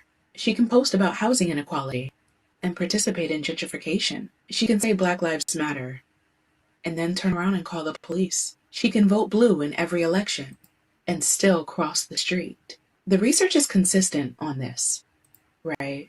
Progressive racial beliefs and racially segregating behavior can exist in the same person at the same time without ever having to reconcile them, because she never has to. Nothing in her life has ever required it. So here's what the evidence shows. In 2024, Black women delivered 92% of their vote to Kamala Harris. 52% of white women voted for Trump. And when Black women said we were stepping back and protecting our peace, withdrawing from political organizing, some of those same liberal white women asked why. Why are you stepping back? We need you. This is not the time. And that question, that particular question, is the most honest thing that liberal white women have said in years, because it revealed what the relationship actually is, right? Not sisterhood, not solidarity, utility. Black women have been the most reliable progressive voting bloc in this country for over a century. We've showed up for movements that didn't show up for us, for coalitions that celebrated the win and left us outside. The white liberal woman is not the same as a white conservative woman. That much is true. But different is not the same as innocent either. You can be on the right side of history in your politics, and the wrong side of it in every choice that actually costs you something. The yard sign doesn't override the school district. The march doesn't override the mortgage. The black square doesn't override what you did or didn't do in every room where Black women weren't watching. That's not allyship. That's aesthetics. And Black women have known the difference for a very long time. Powerful, ain't it? Powerful. And you know what? That video came out, 4 or 5 days ago? We spoke about the suffrage unions, 2 months ago? The suffrage movement and all. We are ahead of our time, Nikki, on this show. We're ahead of our time. Because I said, we speak about this stuff all the time on the show. They might not like the delivery, but because we say it that way, all of a sudden, oh, I'm so offended. Be offended. You performative ass white people, especially performative ass white bitches, y'all are like that. Y'all will sit there and you'll be like, oh, I support Black issues and something, but when some shit hits the fan, you see a cop mistreating a Black person, y'all will just stand there and watch. And you'll be like, oh, I'll try to support it from afar. That's what y'all do. And I like how she broke it down when, the suffrage movement happened, and then they released the 15th Amendment for Black men to vote, and then all of a sudden the white women got upset, and they didn't want to be hanging out with the Black women no more. And then the 19th Amendment happened to where women can vote, and all of a sudden, everything's all peaches and cream. But on their side, of the white women's side, they still did not include the black women. And what's funny is that the black women was the reason why that movement made it the way it did anyways, because white women don't organize very well. They never did. That's black women. No. And that's the shit that gets me every time, is that's why when they say, well, why aren't you guys marching for us? Because you guys don't appreciate it. You treat us like shit. Y'all shit on us. Y'all have a problem with everything we do. And then the truth came out in that Facebook post where they was like, oh, well, why don't we get back to business as normal, technically watching black people get shot. You know what I mean? I mean, y'all got this. Y'all good. Y'all, let me tell you something. MAGA, ICE, Latinos for Trump, Somalians for Trump. Y'all love this administration so much. You, your family, your pet dog, and the insects that stay over your house, y'all all can go over there to the war. Front lines. You supported so much, go. The tiny hats and all these rich Republicans, y'all supported so much, go. You support this stuff so much. Make it make sense to me. Nikki, what you think? I agree 100%. You know how I feel about white women. Y'all ain't shit. You ain't gonna never be shit. It's just it is what the fuck it is. And again, it's not all white women, but it's always white women. Yep. You don't want black leadership, but then get upset that we're not leading. Make that shit make sense. You didn't want Jasmine Crockett. You didn't want Stacey Abrams. You didn't want Kamala Harris. You want whiteness. So this is you voted for whiteness, and this is what whiteness has gotten you in a fucking war. Not being able to afford anything. Not being able to live the life you're accustomed to. So work it the fuck out. You wanted the moral high ground. It was all about you're Israel. You're giving money to Israel. Okay. How does it feel to have a moral high ground about another fucking country? They don't give a fuck about you. Sure don't. You can't have health care. Because the money went to Israel. But that was your breaking point. Jasmine Crockett, we can't vote for her because of her stance on Israel. Tallarico took APEC money. Sure did. But y'all don't have an energy though. You didn't want to vote for her because you said she couldn't win. She couldn't win because you didn't vote. You rather vote for a white man. So you already know how white men feel. And you still vote for them anyway. You white bitches will vote for the patriarchy. The very patriarchy that don't like you. If white men could call white women niggers, they would. If it had the same effect. I guarantee you. They would. I agree with that. That's why when I look at it, when she says performative allyship, I love that term. I mean, I love, just like with the tiny hats. I like the tiny hats is just catchy. Yes. But it's performative allyship because you see the same at work. When there was some things going on with, my recent work and everything, where they had fired a lot of the black people. These same white folks that was, oh, I support you, not silent. White bitches are that radio silent. And one of them, she's a lesbian, and she takes care of trans people in her house. Silent on black people though. Oh, but please support my views, my white lesbian views, and my white trans. Oh, okay. So you want the black people to support your shit, but when it comes to us, oh well, that's something that's separate because we keep saying they are white first. I don't care about their religion. I don't care about their sexuality or how much money they have. They are white first. White first. And that's how I see it. And she was spot on with that because her talking about that resonated with me so much because I said, this is what I experienced at work. This is what I experienced outside of work. This is what I experienced when I stayed in Kansas and Missouri. This is what I experienced when I was in Atlanta and I had to go. I forgot the name of that small town. It's like probably 30 minutes out. But I had to work in that white neighborhood. And it was too much.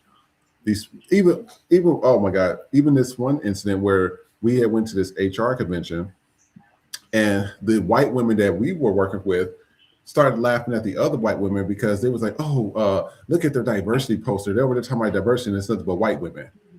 And we looked at them like, bitches, y'all ain't no different. Every time we looking for a promotion, y'all give it to a white supervisor. Y'all don't hire any PLCs or black people.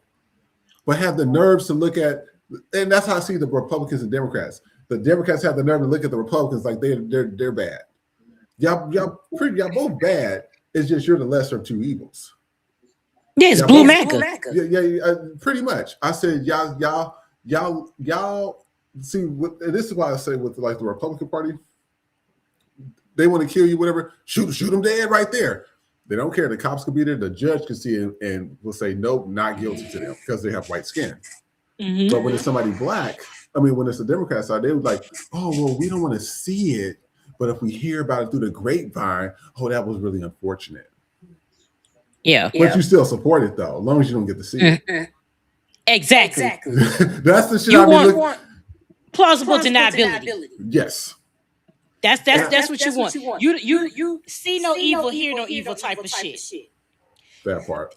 That's what it is. Because a lot of white women liberals think because they don't say nigger or nigga, they're not racist. But you'll still cross the street when a black man is there. Yes, they will. You'll still lock your door. You'll still double check if they're at a store with you to see that they still. They'll call the police too. They'll call. Yeah. They do all the same shit. I'm telling you, white women are the only women or the only group of people that will stab you in the back and try and make you feel guilty about them having to do it to you. White woman tears. That's it. Yep. And they know that's all they have to do. So what I recommend is start giving that shit back. When you see white women, oh my God, I don't feel safe. Please leave me alone. Karen, I'm calling the cops. 911, there's a white woman here. And her presence is threatening me. And I'm scared for my life. Start doing that shit right back to them. Yep. That's what I'm gonna do. Get on that floor. Like that woman in Victoria's Secret. I was sitting there like, that is a 30. Well, she looked 40, but they said she was in her 30. That's a 40-year-old looking bitch right there on the ground, screaming and like shaking like a toddler in Victoria's Secret. This will be getting me. These be directors. Remember the guy the black guy was doing bird watching, and the white woman was like, "Oh my God, he's attacking me!" And she was sitting there choking the damn dogs. She was a director. No, I think senior vice president of something. High level positions, PhDs, masters. These motherfuckers is illiterate as fuck. They know that little piece of shit that they do at that job, and that is it. They are illiterate to the rest of the world. That's why when they go overseas and they say, "Hey, don't touch this artifact," who go over and touch it? White person. Oh, I'm gonna touch it anyways. Then they get in their ass whooped, and then they want to post it on social media like they're the victims. They said, "Do not cross the barrier. Do not touch this," and y'all do it anyways. That's the problem. And then when somebody confronts you about it, then we're the bad guys for letting you know exactly that you shouldn't have touched the shit, or that you need to listen, or just leave people the fuck alone. They have to be the most hard-headed race I've ever seen in my life, by far. Yeah. And they don't care. That's what gets me more than anything. And if they do know that they did wrong, it was because of my religion. It was because of my Tourette's. It was because of my medical condition. Oh, it's because of my Alzheimer's. Fuck out of here with that. You have inherently demonic DNA, that cave monkey albino shit going on, and that's the shit that's happening. Period. fuck out of here with that. And so what we're gonna do is we're gonna shift our focus. Now this is more of a relationship thing, and this is called like making sure you have like real friends around you. I thought this was really good for us to listen to. I want us to take a look at this, and also, guys, let me know what you think. Oh, before I do that, let me read some of the comments before I do that as well. Kids, my name says sadistic bastards. Democracy says hell yeah, Ashley B. Jamie Mason says, are you strong enough to sew indoors? And that was pretty much it. So we're gonna show this video. Actually, that's not the right one. I want to show this one. We'll show this one, that one in a minute. That is the one with Tina Knowles. I guess she has some like soul food company or some shit like that.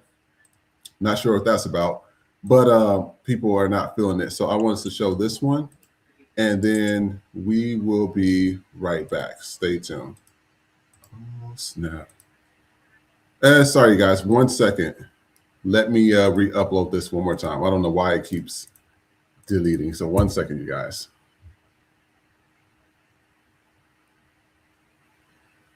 Why is it doing that? All right, what we'll do is we'll start with the Tina Knowles ones while I find that. Let's take a look at this. So Beyonce's mother is facing backlash after fans say her gumbo was overpriced and nasty. Take a look. I don't care how good it is. Not for this little thing. Yeah. But it's good though. It's good. Pretty good, Mama Tina. Yeah. Y'all, I just ate some of Mama Tina. Let's turn around the camera. I feel like it look better. I want to talk. Okay, you are. I'm back from my Mom, don't let the Beyonce fans hear this. awful experience. It was terrible. I haven't even tasted gumbo yet, but my feelings are so hurt.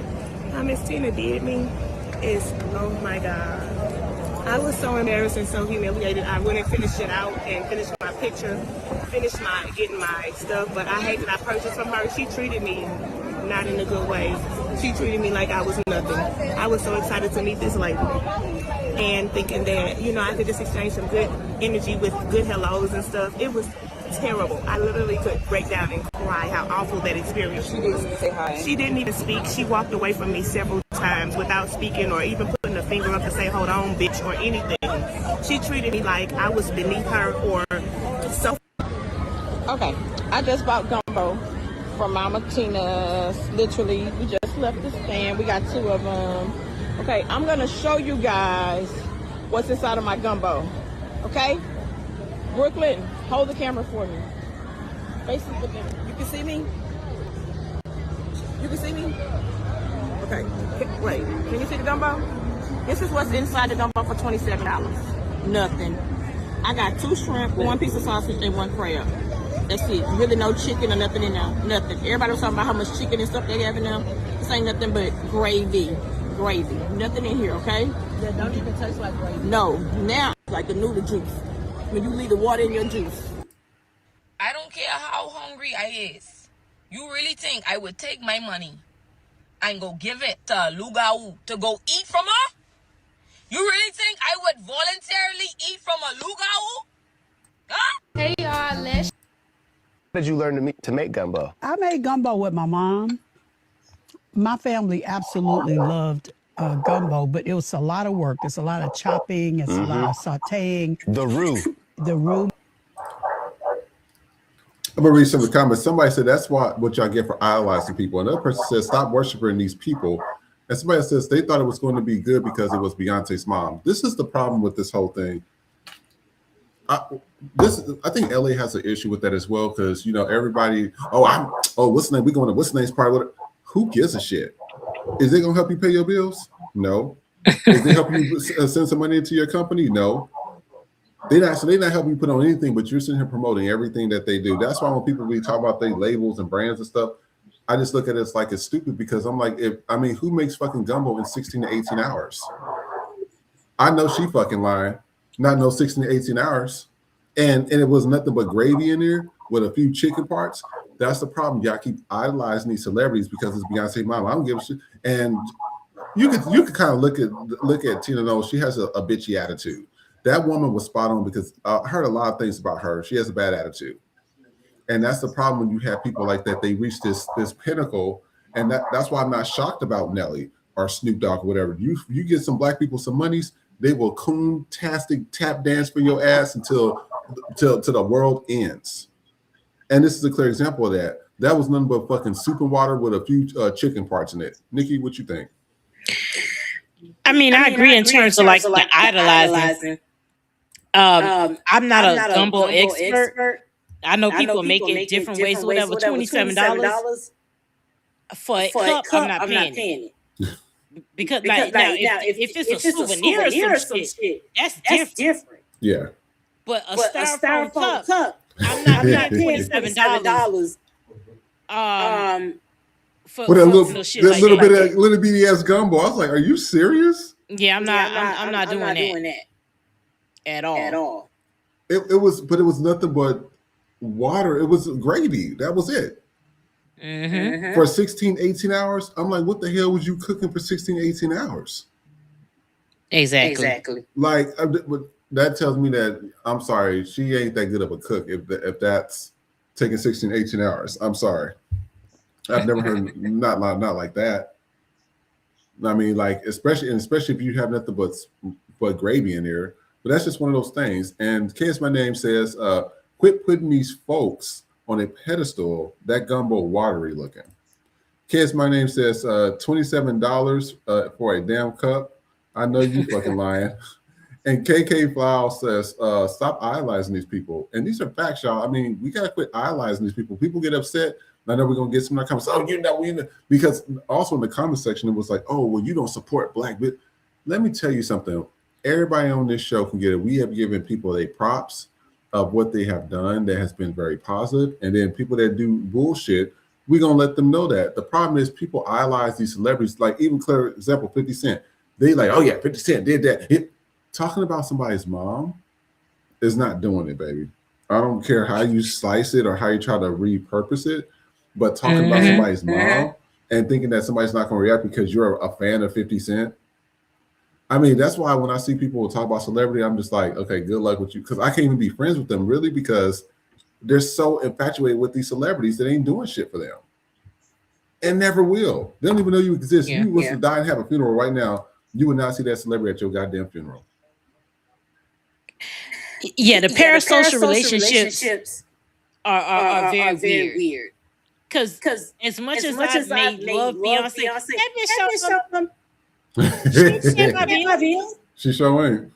You know what I'm saying? Like at the end of the day, I used to like love shows. I would watch and just so, and now for over a decade now, I just been and I used to watch the Kardashians.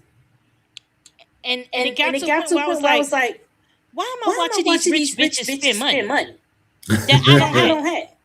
Every Sunday, I'm watching y'all buy shit. I'm probably never gonna be that. And I just cut it cold turkey. Yeah. Because I was just like, they don't do anything for us. They provide entertainment. But you have to stop like living your life like you're their personal shield. Yeah. Like you're ready to take a bullet for them. They don't know you. They don't know you exist outside of the fandom. Yep. They know you exist collectively. Not individually. So it's just really weak. The energy in arguing on his behalf. Yeah. Yeah, it's ridiculous. And also, what I want to do is this is like a PSA before this is our last video before we close out the show. But this is a dangerous side of jealousy and like knowing who your friends are. I have quite a few people that's going through a few things right now. And this video was really good because this one, Erica Cobb, she started on social media, but she remembers some stuff that happened to her when she was younger. And I want you guys to take a look at this and we'll be right back. Stay tuned. Jumped by two girls who I thought were my friends or I was trying to become friends with. And that's the reason why I think this conversation about jealousy and friendship needs to be advanced forward, because it absolutely is a safety issue. And no one talks about what happens to both sides of the coin after jealousy has been the spirit of jealousy has been overtaken in an interpersonal relationship, period. So story time, shortly before my 16th birthday, I'm on the bus, and that day we had to reverse the route of the bus because of road work. So the bus driver decided to drop me off in front of my house. And as I am getting off the bus, I hear these two girls say, "That's not even her house." And one of my friends said, "Yes, it is her house. I go there all the time." And as I'm getting off the bus, I hear these girls say, "Oh, so she's a rich bitch." Okay, well, for starters, I did not grow up rich, but rich is relative, and I respect why they felt that way. Okay. So the next morning I wake up and I tell my mother I can't go to school. Keep in mind, there was no follow-up conversation after what I heard. I had a dream that night, which is another story, and y'all can take that as you will, that I was going to die that day and I couldn't go to school. And I told my mother that, and my mother thought I was crazy. And she's like, "You're going to school." I missed the bus intentionally. And then I get dropped off by my mom like a minute before the bell rings, right? So I am running to my first period class. These girls are in front of my first period class and said something to me. I turned around, and the next thing I knew, my bangs were in this girl's grip, and she hit my head up against the brick wall, and I slid down the wall. I can't wait to hear part 2 of that story. But somebody says, let's also normalize kids listening to their parents when they say that those people are not your friends. Another person says, them dreams are nothing to be ignored. God was trying to protect you. Another person says, all I can think about is Shanquilla Robinson. Jealousy and envy is a very dangerous. Ooh, whoever the hell that was, that sounds like a mess. I think that's the girl who got killed. In Mexico. The French trip, yeah. Yeah, in Mexico, yeah. Another thing was somebody said, OMG, the spirit of jealousy is a real thing. Thank you for sharing this, friend, because it needs to be discussed. This, you know what? I was talking to somebody about this recently, and they were also having some issues with their friends. Well, actually, I have a few different groups that's having issues with their friends. But I tell people, I said, you understand why I don't like hang like everybody like, oh, let's go out, let's hang out. I don't really mesh well with those people. You know, I seeing Atlanta, you know, and I got the white side from Kansas, and I got the black from Atlanta. That's all I need to see about everybody else. And you can see when somebody's giving you snarky attitudes. You can see when they're side-eyeing you. You can hear when somebody is saying something about you, and you're like, okay, the only person that was in the room was this person, this person. How did this get to this person over here that wasn't in the room? You know what I mean? You have to start paying attention, but the problem is people don't pay attention until it's too late. And by that time, all the shit that hit the fan, they didn't say something to one of your friends, your best friends, y'all fall out, or now you're in a fight somewhere, or now they didn't put you in the hospital for something that's a complete lie. The spirit of jealousy is real. The spirit of envy is real.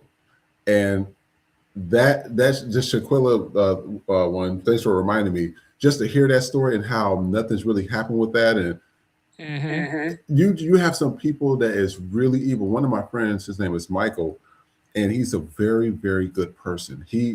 Very good person. You know, and I said, you know, all these people done some bad things to you. I said, why are you so nice? He says, I don't know how to be anything else but nice. You know, he says, he said, I could be mean, but he says, that's just not my heart. Like, I want to, you know, I'm a friendly person. You know, I don't have malice in my heart towards others. I don't need to talk about somebody behind their back or do any of those things because it's just not in me. And you have people that are just like that. And one thing that gets me is, remember the story I was telling y'all about that girl that used to hang out with one of my friends, and she get into it with everybody. I was making a kind of a reference to Israel where she's getting into a fight with everybody else. I want you to fight. That same girl who she was hanging around with, as soon as we say, hey, you need to cut her off because blah, blah, blah, the girl wanted to fight her. I said, I thought she was, I thought she would, y'all was friends. Now she want to fight you. I said, you have to be careful of the people you bring in your circle. You got to be careful what they say. You got to watch what they do, all this stuff. That's why I don't hang out with a lot of people out here. Everybody got these secret group text messages, and everybody in there is talking about everybody all the fucking time. And come full circle, somebody gets pissed off in the group or somebody's on drugs, they go and tell somebody else exactly what the fuck you said. And now everybody knows. And some people don't even know that other people are talking about them. They're like, yeah, I'm gonna sit here. You know, I know you're a friend of me. I'm gonna sit here, but I know you're talking shit about me. Nikki, what you think? No, I agree. That's why niggas say who all gonna be there. Yes. We have to know in advance. And you can tell because the spirit of jealousy and envy runs rampant in our community. Mm-hmm. And it starts from home. Because a lot of your biggest bullies or first bullies are your parents. Yeah. My first was my grandmother. She told me every day in my life, you're fat. You're not gonna have a boyfriend. You're never gonna get married. And it wasn't until I lost weight when she treated me like a person. Or when you see when mothers see their daughters excelling in life. That's the whole goal for you to do better. I want my daughter to do better than me. Yeah. But they get upset about it. Like I couldn't live my dreams because I had you. Well, nobody told you to do that. Or how we say if you get a job, oh, congratulations on your job. When they put the little in front of it, mm-hmm. shit like that. Or how we will celebrate somebody coming home from jail, but not college. There it is. That type of shit. That's a problem in the black community. Yes. And it's like even with social media. Look at the large black influencers, right? You like them when they don't have a big audience. Oh, that's my favorite creator. But once they hit a million views, I mean followers, you start to see them on other platforms, TV shows, all this stuff. All of a sudden, oh, there's this. You didn't have a problem saying, oh, you gonna be the next thing. Oh, I love you. But it's like in the community, you can only put a ceiling. Mm-hmm. That every other black person has to be comfortable with. If you excel past their level of comfort, they don't like it. And that happens a lot in our community. That does, and I've been telling people that's just the problems we have, and we're gonna definitely incorporate more black issues. Mondays was popular with all the other shit that was going on, so I had to show those videos because I said it was. I still got 40 videos to have a show, so I was just trying to move stuff around. There was a lot going on, but I read some comments before we close out. Kids, my name says I watched rich people on Dynasty and Lifestyles of the Rich and Famous in the 80s when I was elementary school. That's the only thing I got invested in. That was fun. Yeah, Mr. Mystical says, I need part and conclusion of what were the consequences to the Mean Girls. Hopefully she posted. If she does, I'll go ahead and post it on here. And it also stated absolute #1 spiritual eye.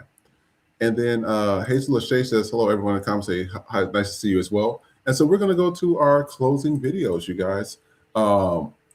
We always got to try to balance everything out. You know, it's a lot of stuff that's going on. I thought this was pretty cool here. So let's go ahead and see this, and we will be right back.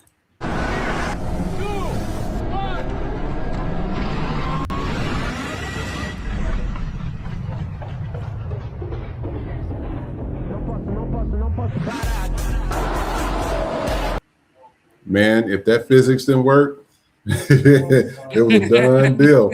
But this is why we said we need scientists, engineers, doctors, architects. I don't need no more we don't need no more racist podcasters. We don't need no more influencers. We don't need no more wannabe celebrities. We need useful people. And that's why I tell everybody, the useful people are the people that can bring something to the table. Those are the ones that will be saved in the end. And then somebody says the way old black folks will identify people, he's a little touch, mental issues. He got a little sugar in him, gay. She fast-tailed hoe. y'all left the kids with who? Pedophile. This is so true. My granny used to say that. She said, yeah, it was the way your grandma said it. It was like, And then I thought this was cool. Take a look. Yeah, I've been watching anime all my life, but to see somebody do some crouching tiger, hidden dragon type shit, some anime, and she hit that bitch. Her photograph, that shit raw. Yeah, I've been watching. Now, I know you can do long jumps like that, so it's not like too far-fetched because they do long jumps like that. It's the same thing. I hate when everybody say it's AI. Shut up. Get out the comments, you dumbass. Everything's always AI. And then this guy had a mountain scare. Let's take a look.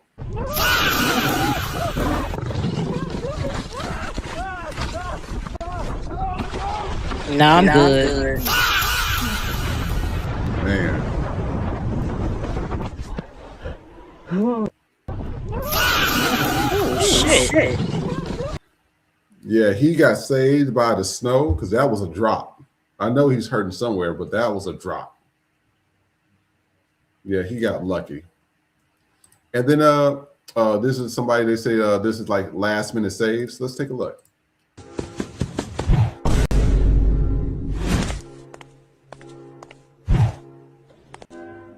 That was dope.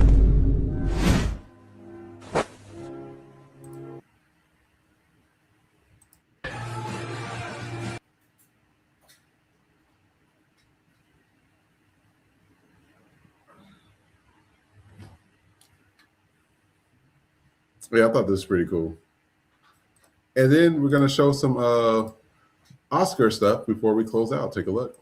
26 Oscars were messy, with multiple celebrities called out on stage, huge winners, shocking losers, a little fight as the celebrities were exiting the venue, and how Timothée Chalamet had a pretty bad night. So here's everything you need to know happened at the 2026 Oscars. So unfortunately, Timothée Chalamet was dragged all night, on stage and on Twitter. He lost Best Actor, the award he campaigned for so hard, to Michael B. Jordan, and he deserved it. I am so happy for him, but a part of me feels so bad for Timothy because Marty Supreme lost every single Oscar nomination it was up for. Conan Gray even joked that they may need to have very high security at the Oscars in case the ballet and opera community want to attack Timmy. But Kylie and Timothy still had a great night. Kylie was there to comfort him. She actually wore this red Schiaparelli dress that she's worn before in a different color, which is rare for her. The same dress with the lock keyhole right in the middle because her heart is under lock and key for Timmy. The movie that won the biggest award of the night, Best Picture of the Year, was one battle after another. And Teyana Taylor was so excited that she actually put the director, Paul Thomas Anderson, in a headlock while going to accept the award. It was the most awarded film of the night with 6 wins. Jacob Elordi lost his Oscar for Best Supporting Actor to Sean Penn, but Sean Penn was not there to accept his award, and that really seemed to piss off the presenter, Kieran Culkin, because it is a big honor. He should really be there to accept it. So Kieran just said, I'll accept it on his behalf because maybe he didn't want to come.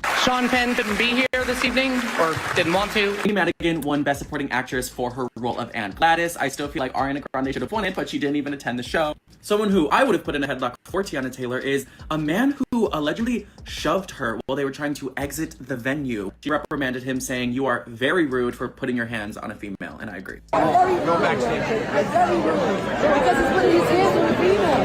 What are you doing? A very sad moment of the night was when they paid tribute to Rob Reiner. If you remember, his life was taken from him this year by his own son, allegedly. So they had a ton of actors who were in his very iconic films come out on stage and pay their respects to him. When it comes to the red carpet, now there was some drama because Cole, the Glambot guy, is back. He was not fired. I didn't think he would be. But it seems like they cut his mic. Like, him nor the celebrity had a microphone on, so we couldn't hear their conversations this time around. I want to give a special shout out to Jack O'Connell, who did something interesting for the men. He obviously played Remick, the main villain of Sinners, who is a vampire. So he got these prosthetic, very scary vampire teeth in for the event. Also, Ryan Coogler, who won the Oscar for Best Original Screenplay for Sinners, had a guitar braided into his hair. Now, of course, Hudson Williams was making headlines on the red carpet. People thought he could have been more classy when the interviewers asked him, what can we expect in Heated Rivalry Season 2? And he just said, sex. Can you tell us anything about Heated Rivalry Season 2? Sex. Say that again? Sex. Oh. Everyone was saying that Leonardo DiCaprio stole Pedro Pascal's mustache, and y'all love mustaches because everyone was saying, oh my god, I'm suddenly seeing Leo as so hot. Conan O'Brien called out the CEO of Netflix, Ted Sarandos, on stage for wanting to buy Warner, put it under Netflix, and then take films out of theaters faster, thus, in some people's opinions, ruining the film industry a little. And it was a little awkward, but you know you love this content, so follow for the next recap, and in Patty. That's pretty good. That was a good recap. So, Nikki, where can they find you at? Anything upcoming? Anything exciting? I'm still working on new FTP merch. So, we have a couple of new items, but we'll have some more this week. In the meantime, you can find me on IG, bitch_happens, and the backup is bitch_happens 2.0. Perfect. And I just want to show you guys her page. I'm going to start doing this at the end of the show for everybody that is on the show, who is a guest here. So this is all her information, bitch_happens. And also she stated about the FTP store. So we do have merchandise out here as well. We're working on like some towels and, you know, other things, some stuff for dogs. We do have bags on here as well. We have a gym bag right here. So we do have this stuff for purchase as well. And also I wanted to thank everybody who has been our donors for Cash App and Venmo or our Super Chats. We will start having thank yous at the end of the show and our credits as well. So we're going to be working on that to everybody that have supported us, you know, from Kids My Name to Leo to, what was the other girl? Angela. Angela, yeah, Angela, thank you. HHTF, yes, all you guys. everybody. So thank y'all so much for that. We will be back tomorrow at 5 p.m. Pacific Standard Time, which is 8 p.m. Eastern Standard Time. If there's any show suggestions that you would like us to do, please let us know as well. We'll also put the link in the chat so that way you can come on the show and speak with us, because we want to hear from you guys. It's FTBP, so you know we're all in this together. That way we can have more of a conversation, and it's not just me and Nikki here. We want to hear from you guys as well. Other than that, please like, share, and subscribe, and we will see you next time. Take care. Bye, everybody. FTP Podcast has partnered with Savage X Fenty. New members get up to 60% off site-wide with Savage X Rewards. Exclusive pricing and discounts on Fenty Beauty and Fenty Skin. Access this special offer via our link tree at linktr.ee/FTP Podcast Show. Savage X Fenty, delivered by FTP.